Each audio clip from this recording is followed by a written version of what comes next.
Estamos começando mais um programa Gente Interessante. Confira o que vem por aí.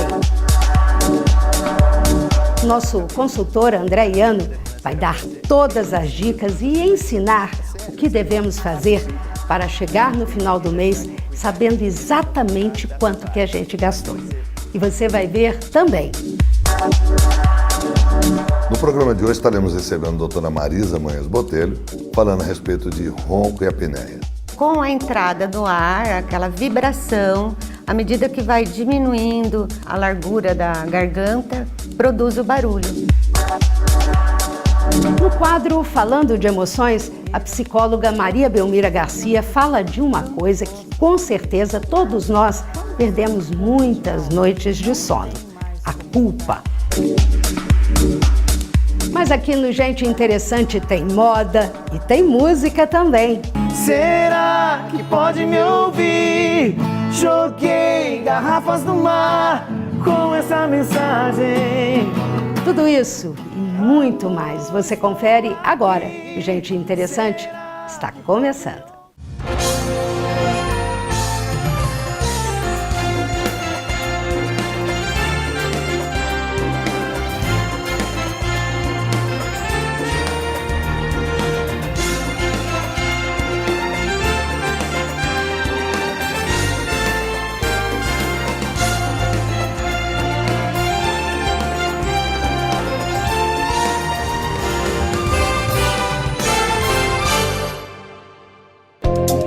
Vamos começar o programa de hoje falando de saúde bucal.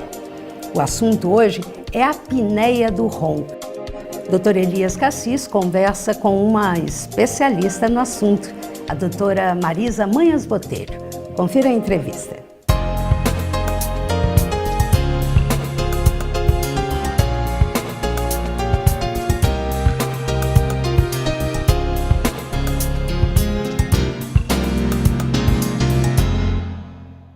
Estamos recebendo hoje a doutora Marisa Manhas Botelho.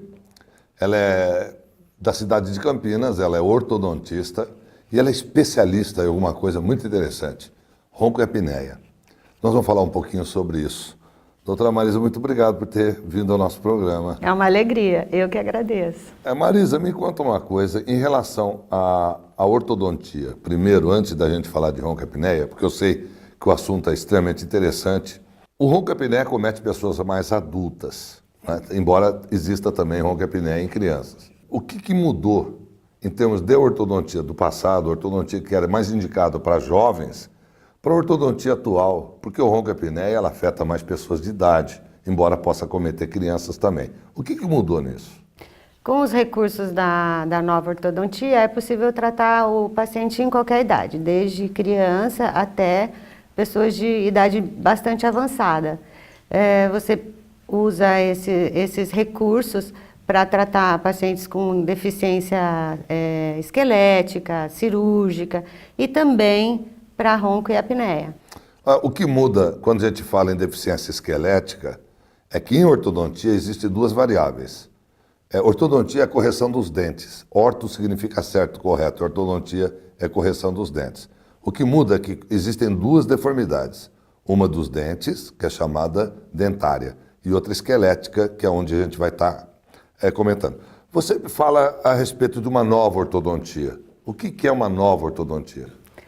É o uso de novos materiais, quebra de paradigmas.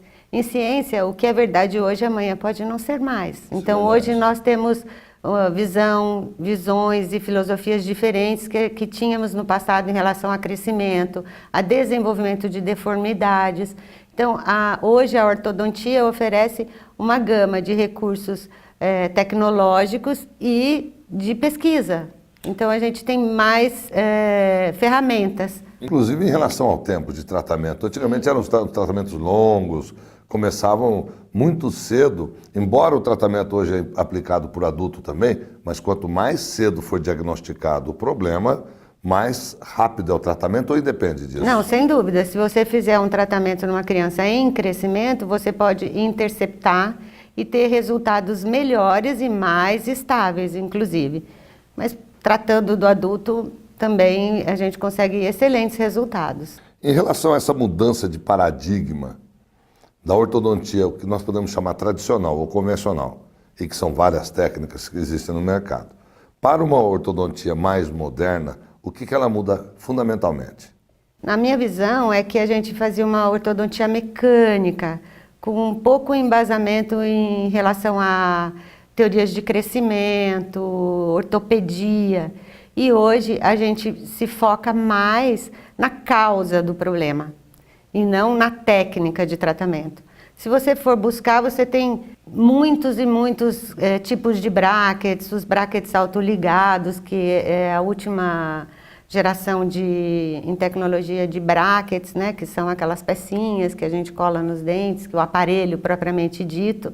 A ciência mesmo, muita gente buscando e trazendo novidades em termos de estudo e tecnologia. Muitos adultos, eles resistiam à colocação do aparelho por causa, quando é na idade mais avançada, em virtude de parecer aquele metal. Muitos são artistas, estão sempre com a imagem pública.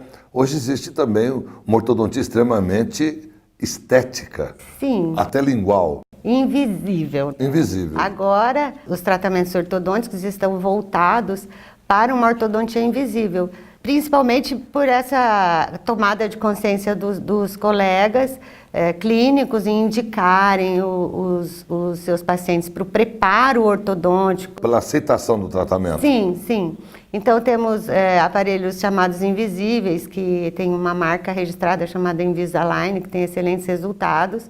Os brackets fixos colados na parte interna dos dentes, então o sorriso fica livre do metal ou da porcelana, né? Por essa razão, a gente tem uma grande adesão dos adultos.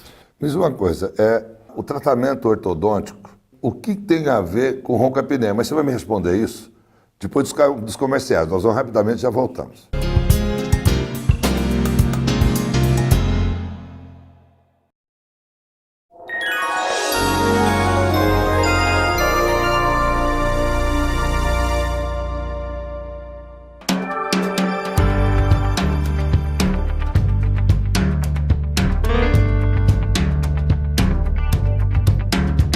...26 anos aqui na região norte. Aliás, eu passei a vida toda na região norte, né? Desde a infância eu estou aqui. E como comércio há 26 anos, indústria e comércio aqui na Avenida Mirassolândia, quando isso aqui ainda era uma estrada de terra, boiadeira aqui, né?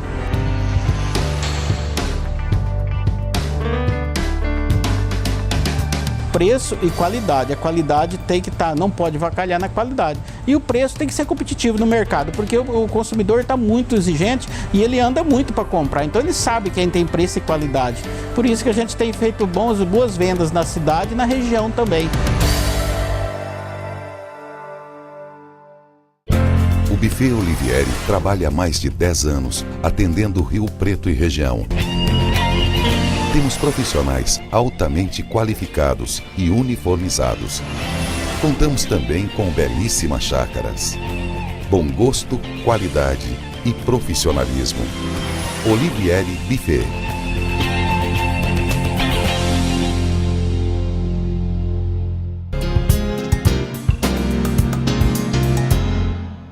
Estamos recebendo hoje a doutora Marisa Manhas Botelho.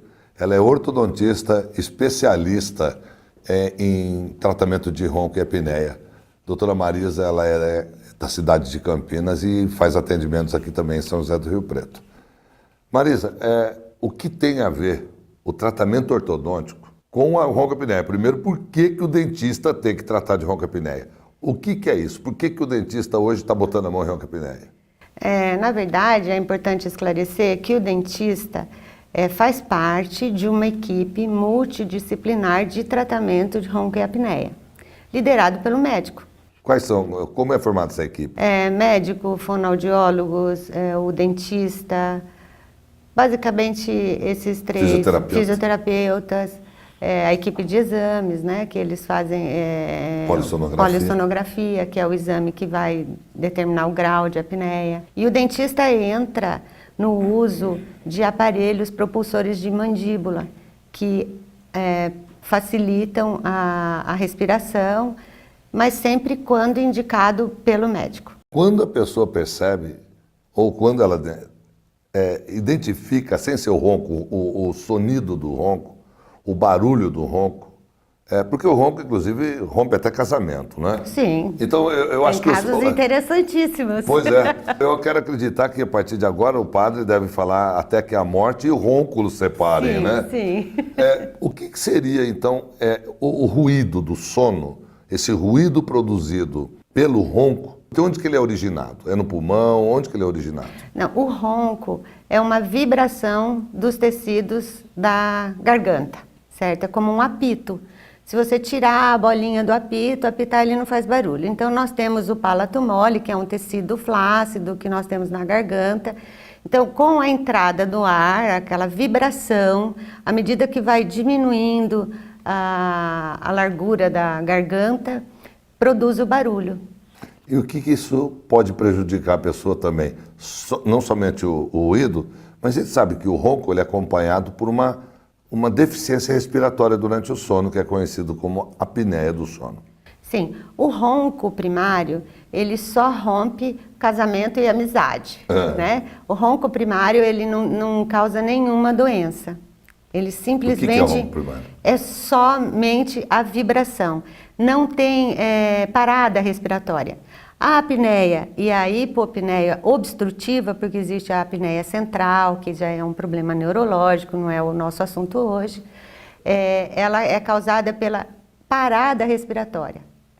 Então, o ar entra e por algum motivo tem uma obstrução, geralmente é flacidez dos tecidos, desse tecido da garganta, uma garganta mesmo, a orofaringe pequena, estreita, obesidade é uma das causas de agravamento da apneia.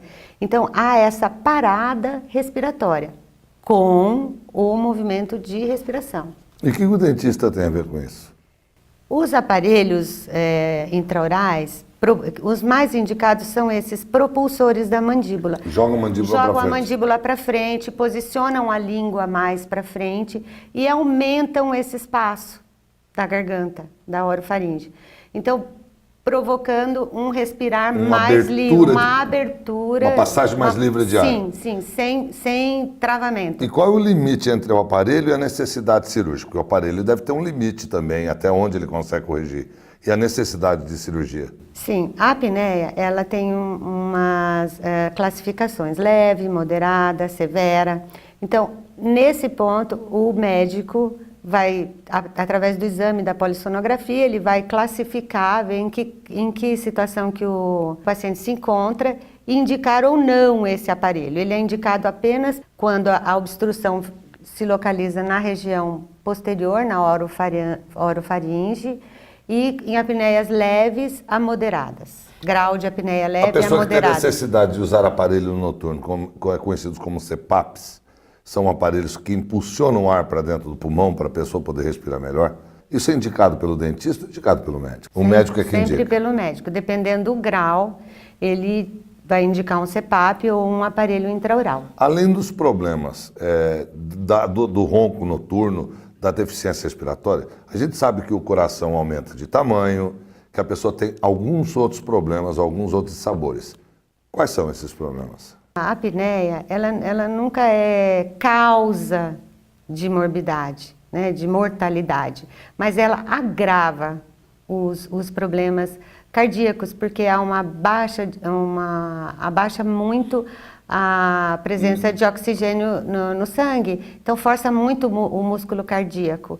Então os pacientes têm pressão alta, risco de AVC, é grave, é muito grave, não é um problema social. A legislação, ela está começando a prever alguma coisa em relação à roncoapneia, para problema de motoristas, para certidão. O que é isso? Sim, desde 2009, para um motorista profissional renovar a sua habilitação, ele precisa passar por testes que vão detectar se ele tem algum problema de ronco e apneia. São os testes que eles fazem, obrigatórios, e se ele apresentar algum desses sintomas, ele é encaminhado para fazer uma polissonografia, porque a apneia, ela provoca um sono fragmentado.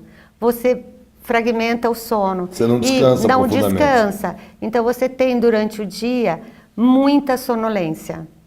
Entendi. E isso para motoristas... Inclusive ao volante. Sim, é um grave problema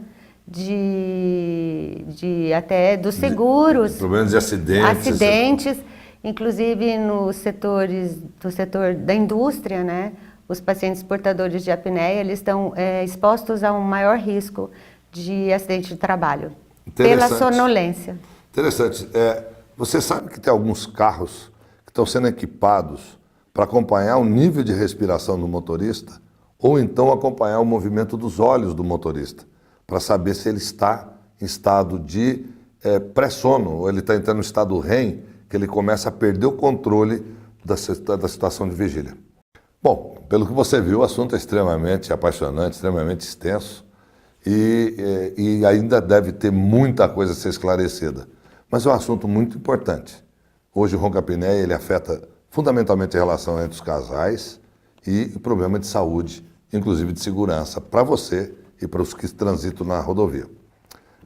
Se você tiver ainda alguma pergunta, encaminhe para o nosso programa, para esse endereço que você está vendo aqui embaixo, que a doutora Marisa terá o maior prazer em responder para você, assim como nós temos um prazer em lhe agradecer pela bela entrevista. Eu que agradeço, muito obrigado. Uma alegria.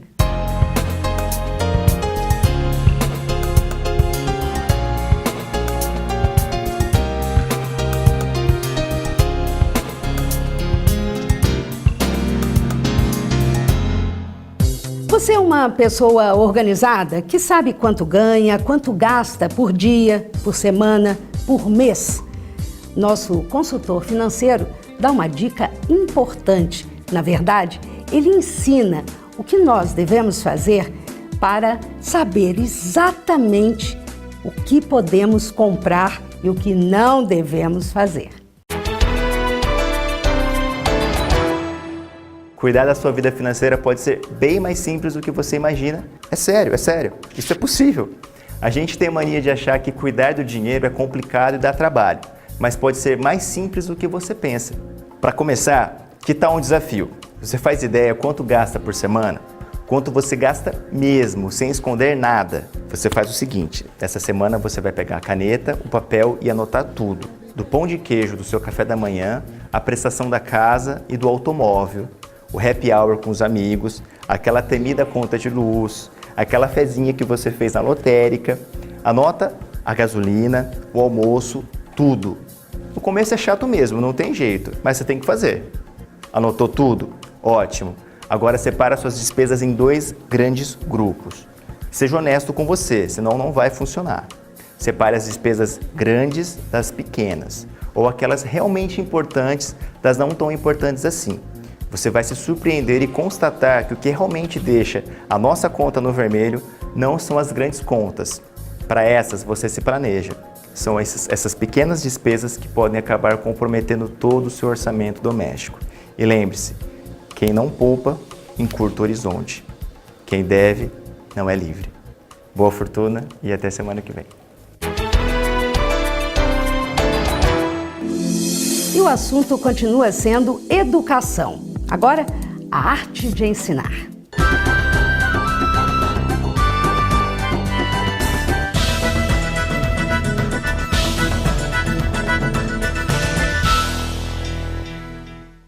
Olá, hoje estamos recebendo 2 professores, 2 matemáticos. Eles são professores mestres das escolas de Rio Preto. João César Borágio de Araújo, ele é formado em matemática e é professor de física e dá aula inclusive fora daqui de Rio Preto, né, João? Ribeirão. Rafael Moura, também físico e matemático, formado em matemática pela Unesp. E eu vou começar a dar as boas-vindas para vocês perguntando como é que vocês escolheram matemática? Eu, pelo menos, tenho um pavor de matemática, porque eu não sei, é muito difícil. Olá, muito obrigado por estarem aqui. Como que você escolheu essa carreira de matemática? Bom, Elias, o prazer é todo nosso estar aqui, tá? Muito obrigado pelo convite que você fez pra gente, programa super legal. Assim, a minha escolha inicial, quando eu estava no colegial, eu queria ser professor, né? Sempre quis ser professor, admirava os professores. Só que eu estudei em escola pública e por um curto tempo Aí eu estudei numa escola particular, mas assim por um mês. Eu fiz um 3º colegial e meus pais não conseguiram me manter nessa escola, mas eu tive aula com uns caras que eram uns caras muito assim, umas aulas muito legais. Você estudou aqui em Rio Preto? Aqui em Rio Preto, isso. Aí eu falei assim, não, eu quero ser esse cara. Igual esse cara aí. Exatamente. Aí quando eu prestei matemática na Unesp, física em São Carlos. Quer dizer, a obstinação de ser matemático já vem desde desde sempre. Desde a época de colegial, eu sempre gostava de fazer isso. Engraçado, a gente já física. desponta isso. Tem pessoas que já despontam para a área biológica, área médica. Matemática, eu achei que tivesse dificuldade a criança gostar de matemática. Então, aí que tá. A gente costuma brincar isso aí, né? Os alunos falam assim, matemática é difícil, física é difícil, né?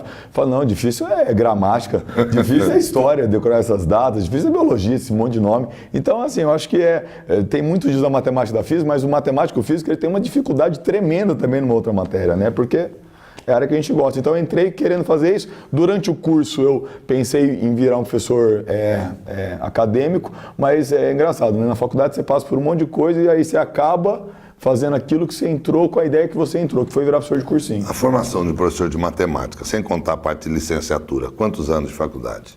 4 anos. 4 anos. 4 anos. E você, Rafael? Como que foi a tua obstinação, ou assim, também teve nasceu de propósito, já desde jovem, falou, vou ser matemático? Não, meu não, Elias. Meu, na verdade, no estudo durante o ensino médio eu tinha facilidade em praticamente todas as disciplinas, eu sempre fui um garoto estudioso, porém, meu sonho mesmo, eu sempre gostei de cachorro, eu comecei a querer trabalhar com cachorro.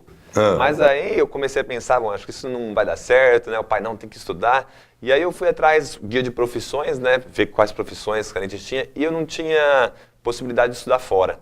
Porque infelizmente meus pais não tinham conhecimento de certas oportunidades que você tem fora, como um estágio na universidade, que você é um garoto bolsista, que você tem direito à moradia. Então, por não saber que tinha essa facilidade, essa possibilidade, eu acabei pensando quais são os cursos que tem aqui em Rio Preto, né? E aí fui pesquisar os cursos que tinham aqui no IBIUS, e dos cursos que tinham aqui, a matemática e ciência da computação que me atraiu mais. Mas você falou alguma coisa curiosa, você foi olhar no manual para procurar aquilo. Você não tinha alguma... Não tinha Então essa vocação, esse teste vocacional, você acha que isso não vem, a gente passa mal a profissão? Eu acho que é válido também. Eu fiz, inclusive, teste vocacional. O teste vocacional serviu bastante para mim para filtrar certas profissões. E o que deu no teu teste? Meu teste vocacional na época deu ciências atuariais, que tinha na época só no Nordeste, engenharia de produção, ciência da computação, matemática e física. Bom, deu tudo, parece que tudo a ver. Exatamente. Então, dentro dessas, o que tinha em Rio Preto era matemática e ciência da computação. Aí eu pensei, bom, vamos para matemática. E aí, durante o curso, como o João falou, aconteceu isso também. Nós fizemos vários estágios, fizemos estágio em física, estágio em matemática, e eu comecei a dar aula particular. Uma tia minha, amiga dela, precisou, me indicou, e nessa aula particular eu comecei a ver que eu gostava de ensinar. Você ensinava a pessoa, o aluno, entender a felicidade. Nossa, entendi, porque esse problema da matemática acontece muito. O aluno, ele fala que não gosta da matemática, só que ele não gosta porque não foi despertado ainda nele o conhecimento. A hora que ele começa a entender, ele começa a sorrir, professor, consegui, e pra gente encantar isso no aluno. Você sabe que é uma coisa que eu vejo isso. Muitas vezes o aluno acaba se espelhando numa profissão futura, João, muito mais pela vocação do professor do que às vezes a vocação própria. Sim. Você vê assim também? Vejo assim. Eu vejo assim, e eu vejo assim um problema que às vezes tem um professor ou outro que às vezes o cara não está com aquele negócio, né? E aí ele quer que o aluno esteja, né? Aliás, o medo que a gente tem é sempre tudo desconhecido. E o desgosto vem por não compreender. Isso, exatamente.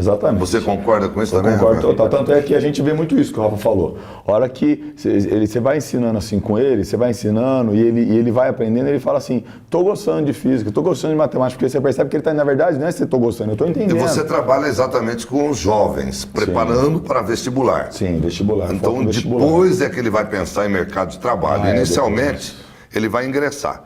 All-in é uma missão? É uma missão que a gente começou em 2008. Eu e o Rafa, nós somos amigos de faculdade, né? Você conheceu na faculdade? Faculdade, isso.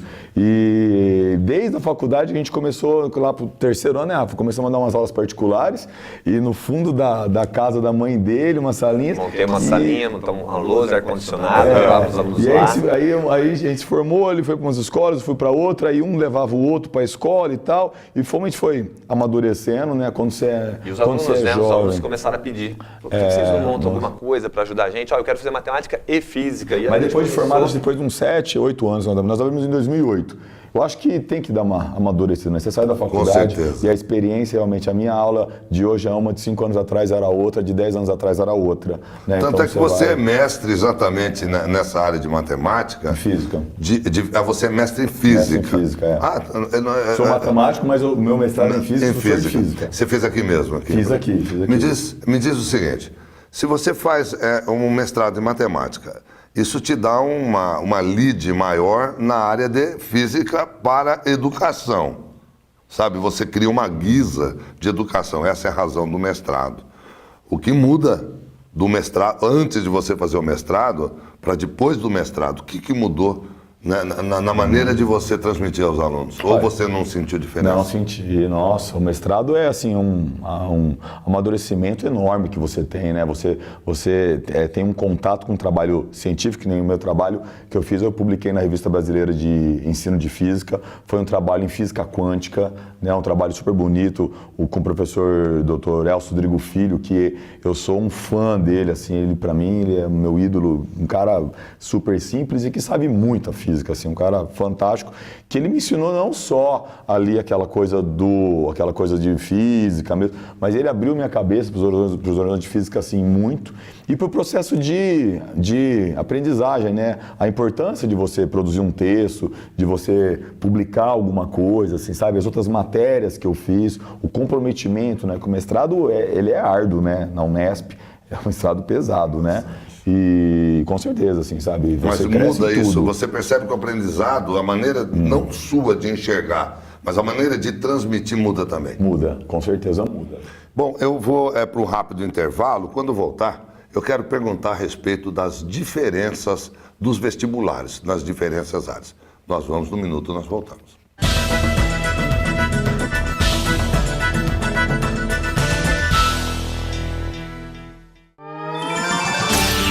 TV da cidade mudou. Agora é TV Rio Preto, canal 7 da NET. Você é um cirurgião dentista e quer ser um profissional completo? Seu lugar é na Unipós. São mais de 40 cursos de especialização em odontologia, corpo docente de mestres e doutores. Você quer qualificação profissional? Faça Unipós, pós-graduação e educação continuada de Rio Preto. A nota fiscal que você deposita na caixa da AMIC, da Associação dos Amigos da Criança com Câncer ou Cardiopatia, é transformada em roupas, transporte, alimento e tratamento médico. Infelizmente, pessoas não autorizadas estão desviando a sua doação. Por favor, ajude a fiscalizar. Entregue a nota fiscal apenas para pessoas identificadas. Agradecemos a você e ao governo do estado por essa mãozinha.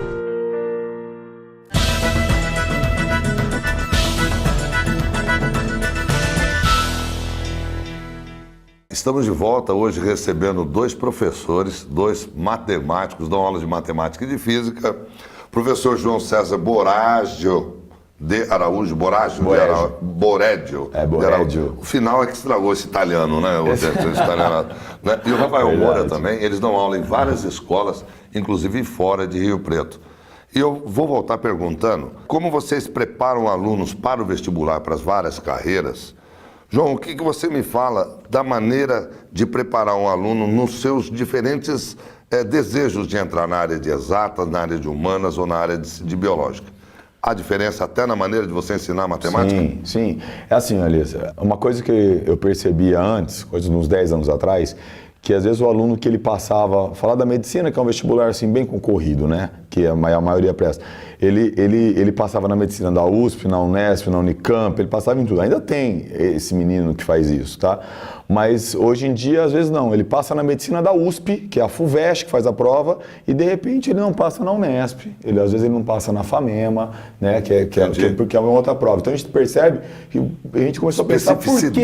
Exatamente. Por que está acontecendo isso? Porque, quando você pega a prova para ver, pelo menos na física, que é o que eu avalio, são provas assim que são um formato de pergunta bem diferente, né? A Unicamp ela vem com estilo, com gráfico, interpretação. O Enem vem com esse estilo também. A FUVEST é aquela coisa mais conteudista, né? A VUNESP é aquela coisa mais conteudista, assim, que o que ele estudou ali é o que aparece. Mas assim, na sabe? sala de aula estão todos juntos? Estão todos juntos. Ou vocês começam dentro das salas, separar Não, o reforço? eles estão todos juntos, só que assim, na aula você faz uma distinção dessa. Quando você fala, ó, gente, a VUNESP gosta disso, a Unicamp gosta disso. E a gente indica para ele o seguinte, eu faço muito assim para os alunos horário de estudo. Então eu chego com ele lá, fico com ele lá uns 20 minutos, meia hora, segunda, terça, quarta, quinta, né? Eu chamo de aluno profissional, é o menino que vai fazer aquele horário para ele não se atrasar com as matérias, porque é muita coisa que ele tem que estudar, o volume de informação é enorme.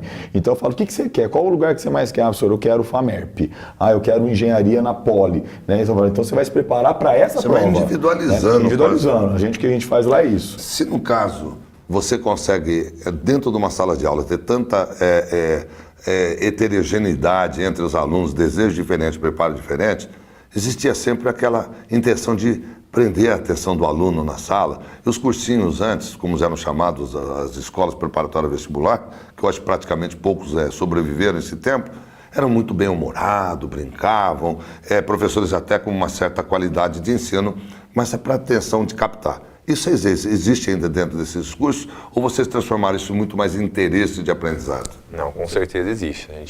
Hoje, para você prender a atenção do aluno é complicado, o aluno dificilmente consegue ficar 4, 5 minutos ligado no que você está falando. Então a gente cria estratégias, cada professor, para conseguir prender a atenção desse aluno.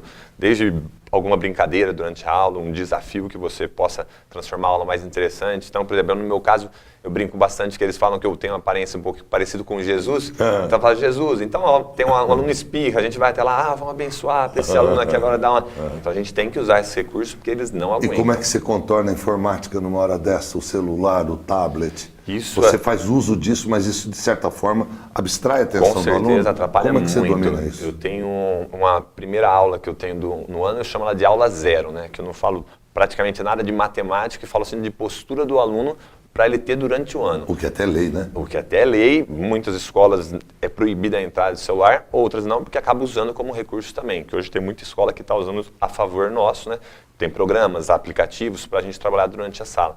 Só que tem que ser rigoroso, porque o aluno ele funciona da seguinte maneira, ele entende as regras de cada professor. Então se você desde o começo mostra para ele como que vão ser as suas regras e nos primeiros momentos de dificuldade você combate. Então, por exemplo, o menino pegou o celular, usou na sala, dá teu celular ou vai para fora, você usa a regra que você impôs no começo, você não tem essa dificuldade. É um ou outro pontual que dá para combater. O problema às vezes é o quê? Como são vários professores, um professor às vezes deixa, o outro não deixa, então para a sua aula você tem que fazer o seu molde. Entendi. João, vou te provocar um pouquinho.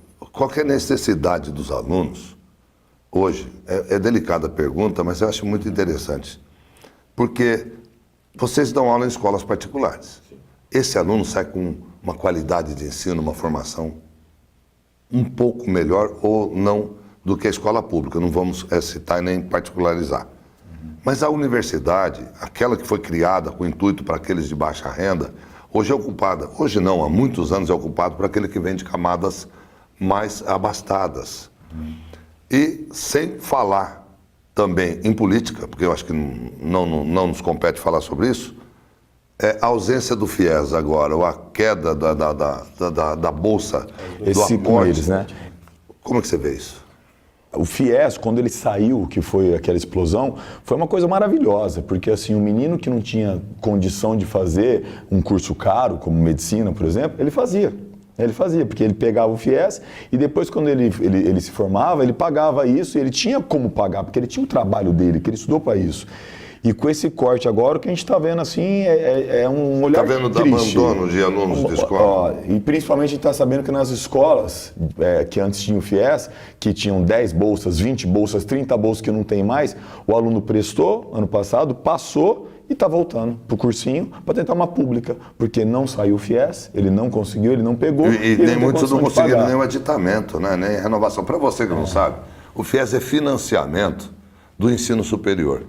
O aluno estuda, o governo financia, ou seja, as entidades financeiras, bancos particulares, o Banco do Estado, pagam essa bolsa para ele pagar de volta ao Estado com uma correção pequena depois que ele se forma. Diferente do ProUni, que o ProUni é uma bolsa cedida pelo governo do Estado.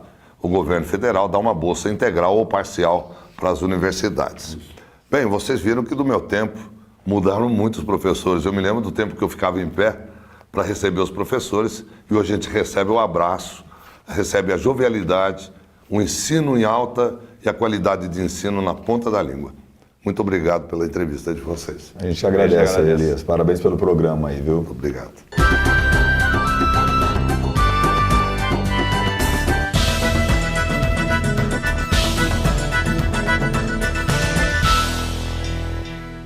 Com certeza você já ficou algumas horas pensando, perdeu até algumas noites de sono, pensando sobre o que você falou para uma pessoa que não deveria ter falado, o que você deixou de falar.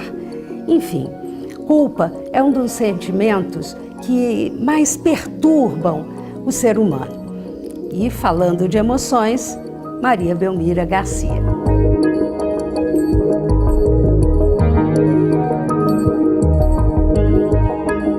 Oi Marisa, hoje eu quero falar com vocês a respeito de culpa e responsabilidade. Sabe quando você fica remoendo um acontecimento do passado? Quando você não para de pensar por que fez aquilo, ou por que falei daquela maneira, ou por que fiz aquela pessoa que tanto gosta sofrer? Quando você se culpa de algo que não tem mais como mudar, você só dificulta seu próprio desenvolvimento. A culpa nos engessa, nos paralisa, nos aprisiona em grilhões invisíveis, mas que nos fazem sofrer muito. Que se a gente não cuidar, a gente pode adoecer seriamente. Isso é algo que vem lá da antiguidade, quando para expiar nosso pecado, fazíamos até o autoflagelo.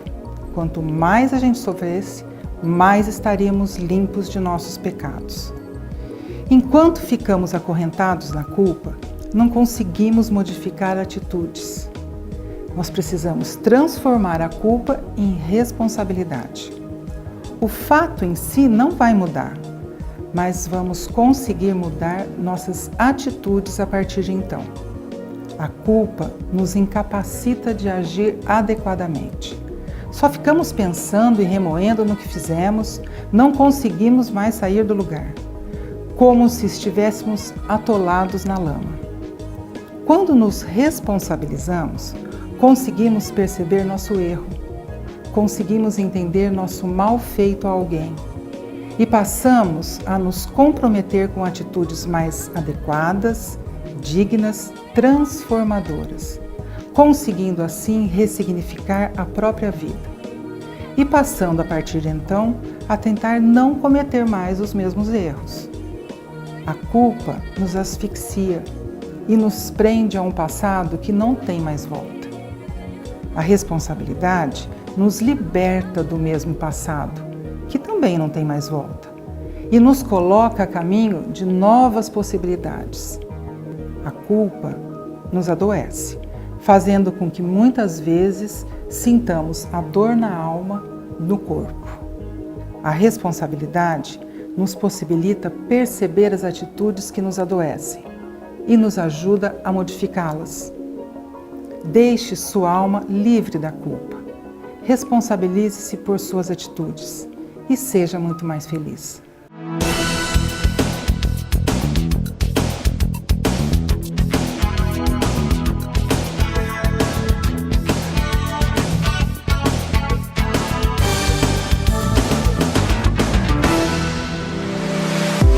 Antigamente, misturar listrado com xadrez, colocar umas bolinhas no meio de tudo isso, parecia meio brega. Agora, saiba você que tudo junto e misturado está na moda.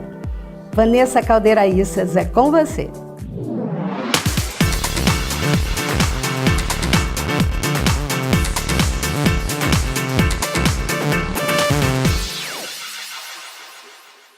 Olá, tudo bem? Hoje eu vou falar um pouquinho sobre o mix de estampas. A regrinha básica para você usar esse mix é que as cores das estampas têm que conversar entre si. As mais conservadoras ainda têm um pezinho atrás em usar esse mix, mas você pode começar usando com as estampas clássicas, misturando as estampas clássicas, como o poá, o listrado, o xadrez. E na dúvida, coloque um preto e branco, que o preto e branco fica bonito com qualquer outra estampa. E a vantagem desse mix é que a mesma peça você pode usar de diversas maneiras. Basta você mudar a estampa da outra peça.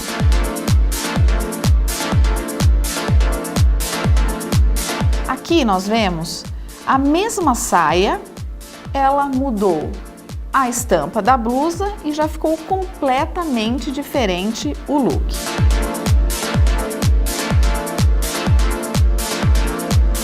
Já na terceira imagem nós estamos vendo 3 estampas, as tradicionais, as clássicas, tudo no preto e branco. O poá, o listrado, o xadrez, fica muito bonito. E se você ainda tem um receio, eu vou te dar uma outra opção. Você pode colocar uma regatinha preta por baixo. Aí você só usa 2 estampas em preto e branco e a regatinha preta já dá uma quebrada. Essa eu tenho certeza que você gostou. Já ao lado nós temos um floral com um poá também. Ficou um mix um pouco mais suave também, nada de muito ousado. Você também pode arriscar nessas estampas um pouco mais delicadas. Falando em oncinha, nós temos 3 misturas de oncinha que você pode usar, para te dar uma sugestão aí. Tem a oncinha com floral, que ela colocou uma camiseta branca para dar uma quebrada, a oncinha com listrado e a oncinha com poá. A oncinha com poá é a número 1, porque mistura as 2 estampas tops. O poá é a número 1 da estampa clássica e a oncinha é a número 1 da estampa moderna. Então, a mistura das duas fica realmente incrível. Você que está disposta a se jogar nesse mix, essa é uma excelente opção, misturar essas duas. E o gostoso desse mix de estampas, que essa moda é para todo mundo. Não tem restrição. Você é mais nova, você é mais velha, não importa o biotipo, para todo mundo essa moda. Então, vale a pena você se jogar.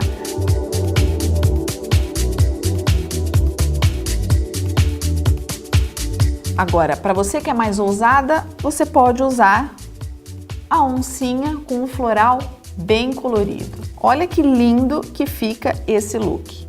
Eu, particularmente, gostei muito dessa combinação. Ficou bem legal.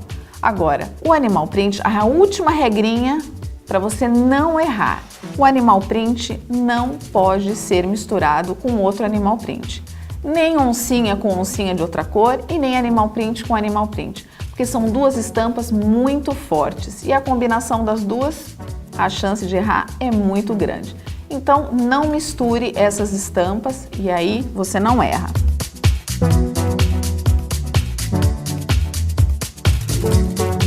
E você que ficou com alguma dúvida, quer me fazer alguma pergunta, alguma sugestão para o próximo programa ou até alguma crítica? Entre no meu site www.donadamoda.com. Lá tem todos os meus contatos, o e-mail, Facebook, Instagram, eu respondo tudo. Até o nosso próximo encontro. Tchau!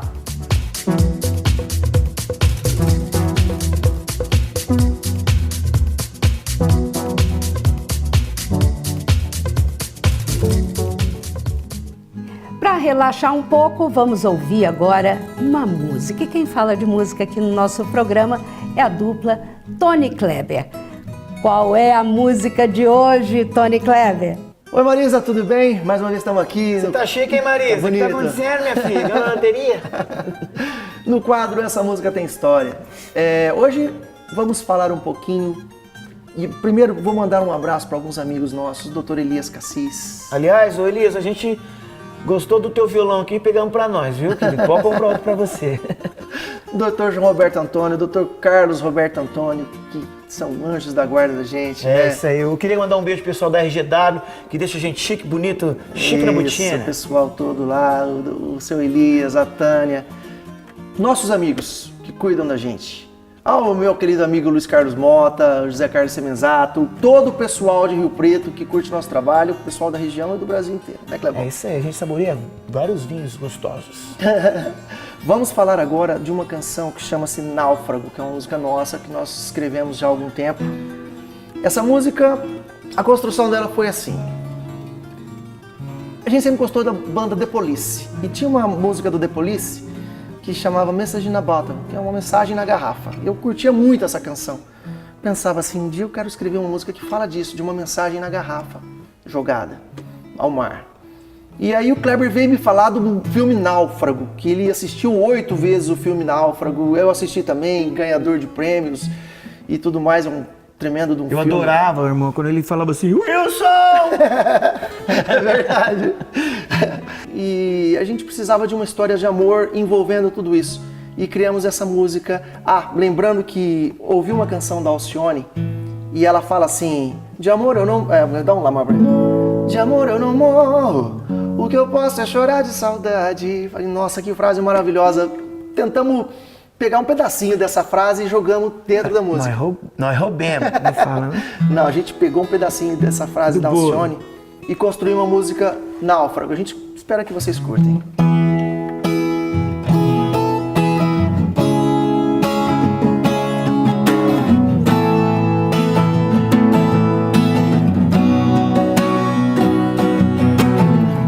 De amor eu sei não vou morrer, mas só que fica sem você não dá. Preciso urgentemente te encontrar. Seus olhos eram o brilho do farol e agora ilhado embaixo desse sol. Eu sou um náufrago, mandando um SOS nesse mar de amor. Alô, estou aqui, será que pode me ouvir? Joguei garrafas no mar com essa mensagem. Alô, estou aqui, será que pode me ouvir? Joguei garrafas no mar com essa mensagem. Alô, estou aqui, será que pode me ouvir? Joguei garrafas no mar com essa mensagem. Venha me salvar.